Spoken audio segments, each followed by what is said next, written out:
What's good, everybody? We back with round 2 of pool. Believe me, I'm winning this game. I know last time I let Newski win. Yeah, I was cool and all, but I'm not going to be Mr. Nice Guy. This time I mean business. I promise you. Watch to the end so you can see who wins this game. This man's a clown, bro. But anyways, what we're going to talk about today is the financial struggles of a content creator, right? So obviously you guys know we are content creators, but you guys might not know what it takes to be a content creator and what the financial struggles are. So let's talk about it. Let's get into it while I beat Relevant Pool, obviously. Yeah, come on. So the first thing that I think a lot of people don't actually realize, which is funny, is that as a content creator, it's not all about just being like, yo, I'm a content creator. I get a lot of likes on Facebook, a lot of likes on Instagram, TikTok. Bro, one thing is you don't make money for the first, I would say sometimes year, 2 years, depending on how you go about it. So let's dive into that. Yeah, and some people, they lucky. Like we were talking to somebody. Remember, he was like, I had 100,000 views. Marvin. Yeah, Marvin. I know. I didn't want to like call him out for that. Oh yeah. I guess it's a good thing though, right? Like he had 100,000 views on his first video that he ever released, and that's amazing. But like, how many Marvins are there? And it's, of course, Marvin's special. That's why we had him on the show. He's great. He's amazing. Mm-hmm. But it's just like there are other special people that don't necessarily have that luck. You know what I mean? So you have to be able to you have to be willing to understand what you're getting yourself into. You might work extremely hard on content for days. Like yo, Newski, you edit our videos, bro, for YouTube, right? How long does it take you to edit some of these videos, bro? I mean, it depends, right? Like the vlog one, for example, I'm not gonna lie to you, we did that one together. It was like, what, 4.5 hours, right? 5 hours. And it takes a lot of time and effort that goes into it because it's really the effort you put into the content is what you get out the content, right? So it takes a lot of time and it's a lot of work. And the crazy part is, for those of you guys who don't know this, you did not mean to do that one. You meant to do this one. I know you did. Don't even lie. I don't even got to talk to losers for real. Like I made the first one, by the way. You just caught up. I already made one. But what I was really saying is, a lot of people don't know this, bro. For YouTube, you have to have 1,000 subscribers and 4,000 hours watched to just get started getting paid, right? So for to get started, right? And like a lot of people are not going to have the podcast listeners right off the bat. A lot of people are not going to have the YouTube people, the Instagram people, right? So let's talk about some things you could do actually for my content people right now. What are some things that we are doing now to actually make income? Because let's be honest, right? As a content creator, you're also a human being who needs to pay bills, right? Yeah. So what can you do? Yeah, so one thing you could do, well, at least for our case, what we did is we looked at our talents and we realized like, okay, we are a show that teaches people about financial literacy. And so what we could do is go and teach other people about financial literacy off of social media. So we speak to schools. Like think about it. Students want to learn about this topic. And even if your topic you don't think people want to learn about, there's people out there who are interested in it. Trust me. Find those people and go teach them. Right. Let them know that you specialize in something because that's one way you can get paid. And then now you get more followers and you can leverage that into your content. So now all of a sudden you have more people watching you at the same time. You got income off of it. Right. So because we go to schools and we get paid to speak about financial literacy. But it didn't start like that, right? I think that's one thing you have to highlight. So the first thing you would have to do really is you have to give value. You can't expect to get paid when you don't actually offer value, right? So I think one thing you said that's really cool is find something you're really, really good at, right? Hone in on it. And then from there, start giving people value for free. You have to let people know, yo, this is the service that I offer. This is what I do. And this is why you should kind of hire me to really go about my business, right? And I think that opens up a lot of doors for people. And I think that's how you can get started with content creating, especially if you're trying to just, give me that. Thank you. Tough. All right. Thank you. I need y'all to see that. Yo, come on, man. You got that. I can't even say that. Come on, bro. Come on. That's tough. I really taught you so well, though. It's crazy. Oh, wow. All right. Anyways, another thing y'all can do, by the way, is check out, obviously we do schools, right? Yeah. Check out merch, right? Once you start getting to a level where you feel like, yo, we have dope merch, people say it, start branding it, start really wearing it. And that could also help you guys out. Wear your brand. And there's a site you can check out called Printful. Printful they'll actually make your merch for you and ship it out for you. Like you pretty much just give them the orders and they'll do all the work. Cause I know it's hard to balance, especially if you're not getting paid for your content. so far. So not only you're not getting income there, but you have to work a regular job in the meantime. How you gonna at the same time run a clothing business on top of that? That's tough. So rely on sites like those. They're gonna take a cut out of your money, like a good chunk, but you're also doing no work. So that is key right there, right? So what you just said is another piece. So a lot of times as a content creator, you kind of have to go about it yourself, right? Like you really want to be like, yo, I'm doing this myself, because most of the time you don't have a team around you. You really don't. So you need to find a team that either one, you could delegate some of the work to, like you just said, or if you can't find, it's hard to find people. I completely understand, right? It's hard to get your people. If you can't find those people, what you can actually do is start having an idea, brainstorming the idea, and then what you can start doing is making shots like that. No, I'm playing. What you can actually start doing is actually going to sites like Fiverr and Upwork and finding people that you can outsource your work to, right? Like finding a VA, finding an editor for YouTube, for Insta, and that also helps you. So delegation is very, very key. But let's talk about how it is having a team, because if you have a team, it's really good, right? So let's talk about that. Yeah, having a team is everything. Sometimes, you know, even just on the content creation side, like you might not really know what to make your video about or your content about, but two brains is really always better than one. So you could bounce ideas off each other. Two shots are better than one. I agree. It's funny how he could talk so much trash just and to still lose. win. I can multitask and still win. Y'all ever see like great people who just don't say nothing? They just do. Like, but they win though. I'm just one of those. So I don't even gotta really say much to him. But anywho, so you know, you gotta make sure that you have somebody to bounce ideas off, because they can help refine your ideas. It's not just like, sometimes I'll come up with something like, yo, we should do this video idea, and Newski will be like, yeah, but if we add this effect to it and say this instead, and I'm like, oh shoot, like how the heck you thought of that? You know what I mean? Like, and that's the benefit of the 2-over-1. So it might not even have to be somebody you make videos with, but maybe just have a select group of people that you could bounce ideas off of, like family and friends. Don't be afraid to reach out, because you might think you have it all down packed, but you never know what value that your circle can give you as far as idea building. You know, or be like, yo, do you guys like this effect? You need feedback. That's the most important thing right now. I need everybody to understand. You need validation. Can you speak on like how we use validation to even switch up content even more recently? Yeah, no, absolutely. So it's funny. Like that's what happens when you end up being, you know, having a team, having a brother you spend all this time with, because I was just about to get into that. Really tough. What the heck? It's about time. I'm actually tough. No, you are. That was actually pretty good. Appreciate you.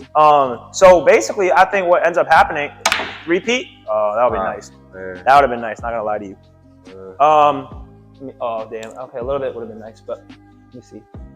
Okay, so basically, when it comes down to validation and what we did, right? What you have to do, guys. Wow, I did that to myself. So what you have to do, guys, is you have to be able to take other people's feedback and then really get into it. So for example, when we were actually first recording videos, we were inside a room. We were not really talking about other topics as much as we were really, really honing it on key financial data, which is very important, but we realized that we have to really, really break things down for people to understand them, right? And then when we started doing that, it made a difference, because now we started getting feedback, yo, your content's getting better. Bro, think about day one. When we first started the channel, we were talking over people's heads, like as far as our current audience. Right. There are people out there who understand what we talk about, but chances are they're already, you know, attached to another channel, you know. But our current listeners at the time were all beginners. So we said, yo, let's make Rookie Mondays. Right. Yo, we came up with Rookie Mondays because Rookie Mondays was perfect for people who were just beginning, which is the bulk of our listeners. And Rookie Mondays was getting more views than our Wednesday episodes. Yes. You know, so we're like, okay, we on to something. And then we started thinking about, okay, who is our current audience? So we have those analytics. These platforms provide you with age groups. Yes. And we're like, okay, a lot of younger people tend to listen to our videos. And then we think about, now, what are younger people into as far as maybe visuals or topics we can actually talk about? Or how do people in our generation tend to consume content? And so now we start refining our approach, and you guys might notice a switch up in our content as of late, and that's due to us just thinking about, okay, what is relevant for our generation? And you only get that from analyzing your data. Don't just be putting content out there without actually taking a second to look at the insights that these platforms give you And it's free, to be honest. Like a lot of people actually say this, like, you guys are not paying for YouTube and Facebook and Instagram to give you data. They actually provide it for you for free, right? And I think it would be really, really silly of you guys to not take advantage of that. Thanks. So definitely do that. And the thing when it comes down to this whole content creating side of things, right? Because I think what we're doing right now is giving them a lot of struggles that we did and how we went about it. The biggest thing is you guys have to see what other content creators are doing within your field to see how they went about it, right? So we did the same thing. We would look up other financial channels and be like, what are they doing? What is working, right? Because if you guys are trying to reinvent the wheel, there's no point, y'all. Like, man, I always say, like, yeah, don't reinvent the wheel, but just put some rims on it. What is going on? I mean, you just... That really, I've had 2 in and outs. You're just not good, bro.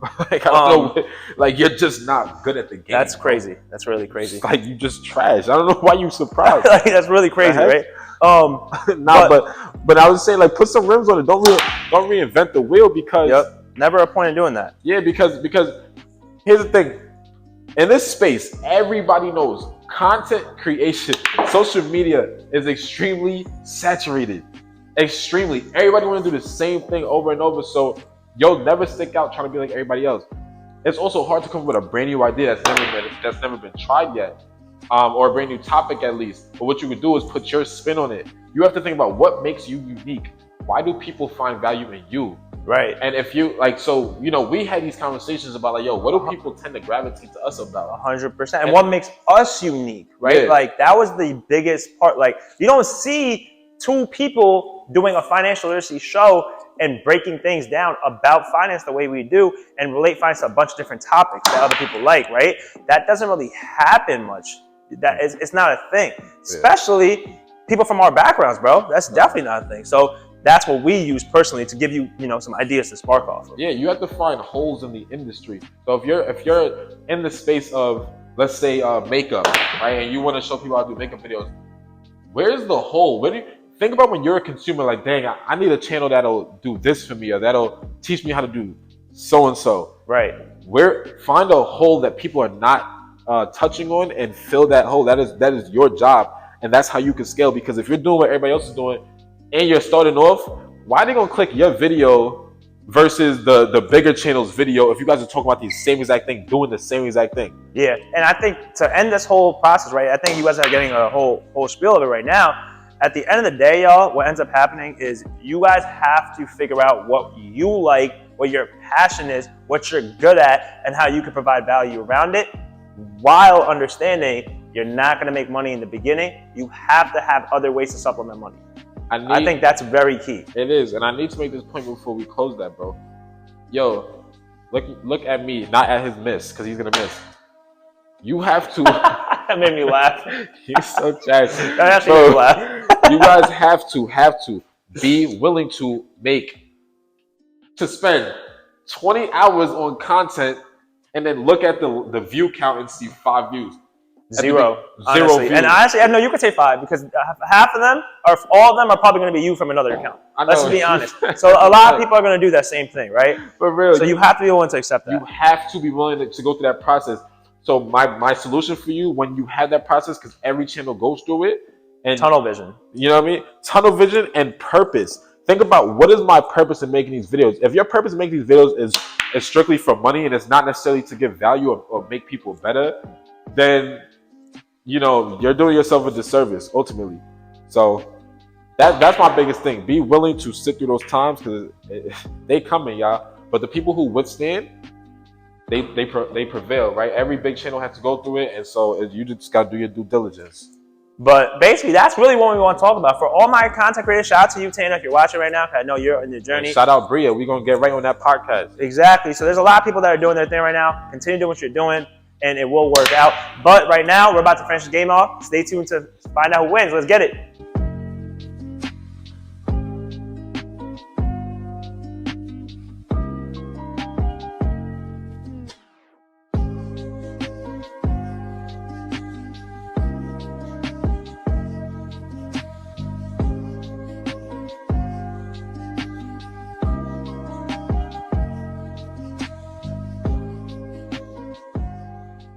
Yo, he's tight, son. Oh, He's really tight. I just waxed him with the Waxed him is crazy. He also cheated. He literally cheated, bro. I did not cheat, yo. The freaking ball went inside the hole and it clanked out because there was too many balls inside that hole. Like, that counts. Anyways, listen, I had to handle him in pool. I told you that since day one, since the beginning of the video. Rewind it back, you'll see it. But ultimately, now you guys know the struggles of a content creator. It's not, he's actually married. I'm going to have to hear about this. But it's not all peaches and cream, but it could be extremely rewarding. You just got to put that time in. Hit us up if you have any questions. Write in the comments too. We'll tell you our experience and how we're navigating this. Y'all literally growing with us right now. So I'm excited for y'all to come along this journey with us right now, honestly. Nah, it's definitely fact. I am tight, but if you're a content creator and you want to collab in any way, shape, or form, hit us up. We're having a new group that you guys can be a part of as well. So hit us up about that. But if you're still watching, we appreciate you. Thank you. Please make sure you like, comment, and subscribe to the channel.